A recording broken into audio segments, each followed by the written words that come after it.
Welcome to our channel NetLogic. My name is Sahil Gadkari, and as we are going through this difficult time of COVID-19, and there has been an increase in number of cybercrime cases, I have seen that many people don't know how to report or which police station they should go to report a cybercrime. Well, Government of India has launched an initiative where you can report cybercrime complaint online on www.cybercrime.gov.in. So let's see. When we go to the home page of www.cybercrime.gov.in, you will see that there are two types of cybercrime which can be reported using this website. One is report crime against women and children, and report any other cybercrime. Report any other cybercrime includes financial frauds, cyberbullying, cyberstalking, basically everything which is not related to pornography or obscene material. When you scroll down on the home page of the cybercrime.gov.in, you will see that it states that please provide correct and accurate details for prompt action. Let's click on file a complaint. If you are filing any complaint on this website for the first time, read the FAQs and privacy policy of the website. I will click on I accept. In this video, we will see how to report any other cybercrime. So click on report other cybercrime. We will go to a login page. Then click on new user. Since we haven't created a login ID, so we'll click on new user. Creating user ID is similar to login. So select state in which you are based in. I will select Maharashtra. Choose the login ID which you want to. I will say NetLogic 20. Phone number. Give your phone number 8711006622. Give the answer the captcha which is 32. So okay. To get OTP 458123. The captcha has changed, so answer is 22. We'll click on submit. So here we go. We are here like user profile details. So okay, we'll see. We will go with Mr. Sahil Gadkari. Date of birth. Enter your date of birth. Maybe let's check condition. 1996. Here we go. Select gender male. ID. Office. Logic.com. Do I have to? Okay. Then then you have to give the present address. Only mandatory thing over here is to give you the district and the state. So I will say Pune city and the state Maharashtra. I'll click on update. Okay, pin code. Okay, it is not mandatory. Okay, fine. 36. Update. Okay, user information successfully saved. Okay, then it will give you an option to report other cybercrime. We'll click on report other cybercrime.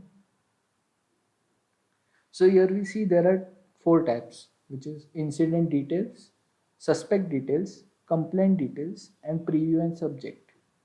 So first we will select what is the category of complaint.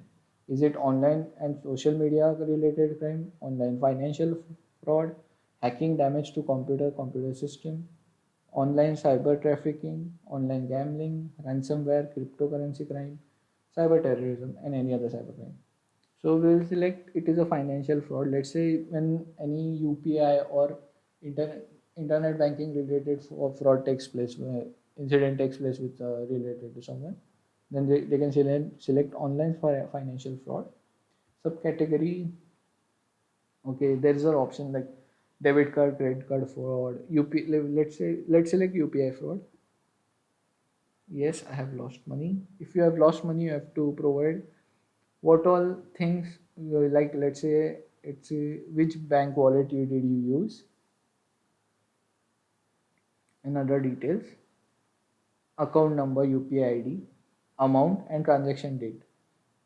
I haven't faced any UPI fraud, so we'll select no. I haven't lost money. And date of approximate date and time of incident or receiving or viewing of content. It is it is best that you give proper details so that they will be able to track the let's say suspect, or they might able to help you recover the amount which you lost. Where did the incident occur? So okay, we will select website URL or other, and we will select other media, let's say Google Pay or Paytm or phone pay, whatever, any UPI application.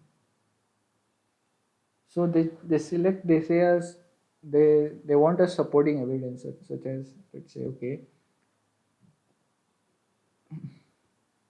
I will say cyber law course, and I will, you have to add basically any crime, any evidence you have related to the crime which took place. Then click on the file, select the file, then click on add to add the file to the complaint. So please provide any other additional information. Let's say I will say I got a call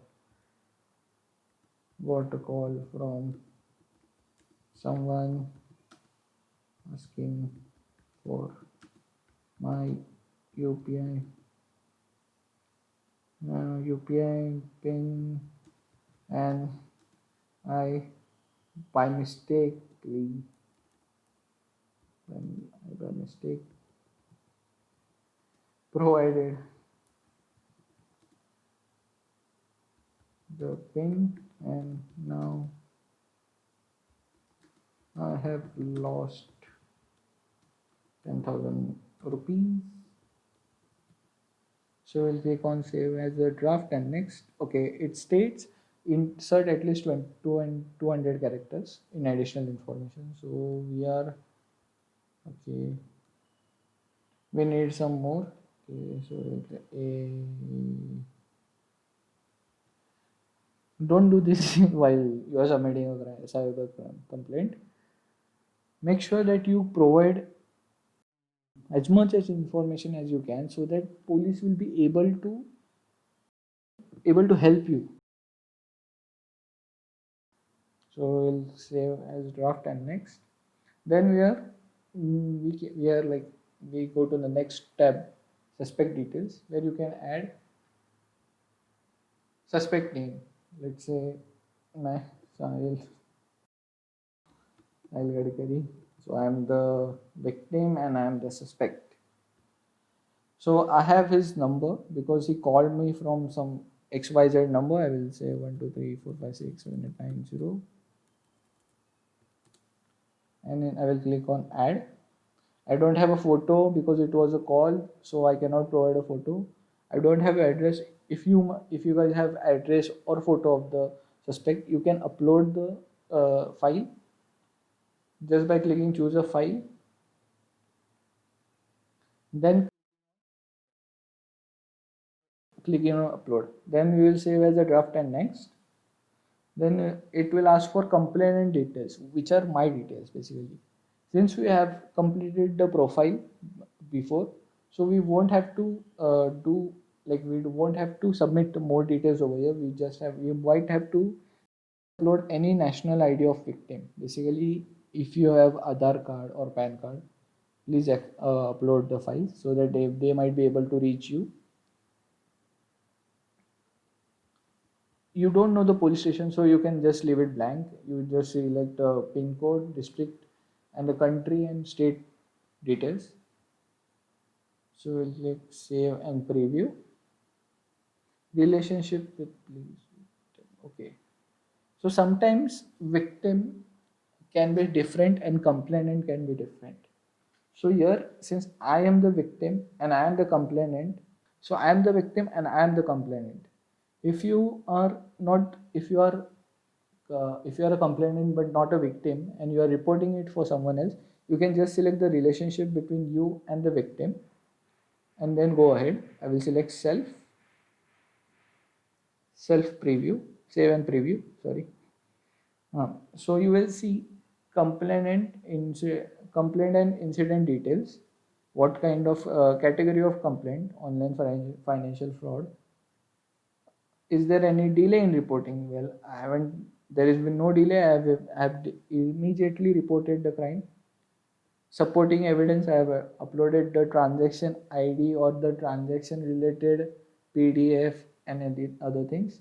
I have provided additional information that I got a call from this number, and they asked for my PIN, or they gave me a QR code and I scanned it, and they said that if you give the amount will get debited now, but it will get credited later on. So you might fall for this. So next is suspect details. The suspect, you might not know the name, but you have a number, and during the call he might have said his name is XYZ. You can just write the suspect name there, that what he said. Suspect address, you might not have the suspect address. Then complainant details, since complainant and victim can be two different people, so you might have to select the relationship between the victim with the victim of the complainant. Complainant address, I agree. Then you press on confirm and submit. Since we are just doing it for educational purpose or awareness purpose, I won't be submitting it. I will just press download PDF for my sake, and then we can go back. And if you want to edit, you can go back and select, you can click on any other tabs and edit the details. There are other options as well when you are logged in. You can see you can update mobile number, report cybercrime, check status. If you have submitted any cybercrime before, if you have reported any cybercrime before, you can check status of the crime. There will be complainant ID, search request date, status by police. If they have acted on the complaint, they might update it. Then you can also withdraw the complaint. But since I haven't submitted any complaint before, so I won't be able to see any complaint which I can withdraw. The next thing is, you should provide accurate location details, like address details, because when you submit an online complaint, it will get transferred to a nearest police station, and they have to download the file, then they have to act on it. If your location or address details are wrong about the crime or your details, it might get lost. It might get transferred from police station to another, and one police station to another, and they won't take any action on the complaint, and it will just say that their policy is there to take action. So it's better to always make sure that you give accurate details. Thank you for watching this video. Please do like and subscribe. And in next video, we'll see how to report crime against women and children, and what are the other things which is required to report that crime. Please share the video, spread awareness how to report a cybercrime online. Take care. Thank you.